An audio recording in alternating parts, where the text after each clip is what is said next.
Hurricane's coming.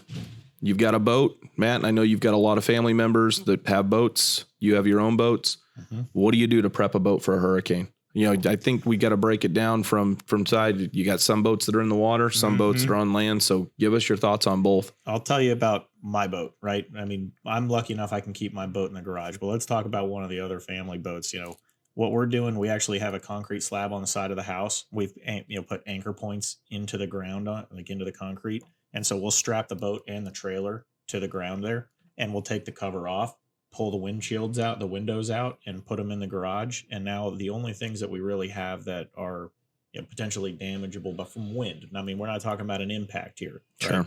There really isn't much, right? Something has to hit that boat for it to get damaged. Yeah, I saw a guy that posted something, on land as well. If you don't have your boat in water, basically on the trailer in an open field where there's not debris that's around it, something can fall on it. And one of the things that was actually really smart he brought up was fill that sucker with gas, load it up. Serves two purposes. Weights the boat down during the hurricane. And now you got 100 and something gallons of gas ready to burn in that generator if the lights don't come back on. Absolutely. Yeah. And I think a couple things too, like if your boat is on land and it is outside, make sure your drain plug's out of it, because you don't want the whole boat to flood or all your rod boxes to fill up with water, and they will. That's one that a lot of people will actually do is they'll fill their boat with water, but they don't realize that they're going to overload that trailer and that boat's not going to drain. They're going to kill the battery because the bilge pump's going to run.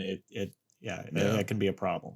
I think the other thing too, in the water, I haven't gone through this a ton, but first thing that comes to mind for me is, simple thing, spring lines can make a big difference, and making sure your boat is moored properly to allow for some movement, but the right kind of movement, right. And Matt, I'm sure you can talk about that a little bit more. Yeah. I mean, that's a struggle that, my mom's going through with her trawler right now. It's been through a couple of storms, and making sure she's got enough lines in the right places that are at the right tension that will, one, allow for any tidal or flood fluctuation. The tidal is an enormous fluctuation during a hurricane, far more than a normal deal. Right. And, you keep in mind that this is a situation where you don't want to be on that boat, right? You're not going to go out there and check on it. So you're getting all this prepped at the dock before this thing hits. You don't have an opportunity to go out there and make any adjustments, on the fly. Prep and pray. That's pretty much it. So she takes all the canvas down, rolls it up, either puts it in the boat or takes it back to the house, and make sure the batteries are charged up so I can run the bilge pump. Awesome.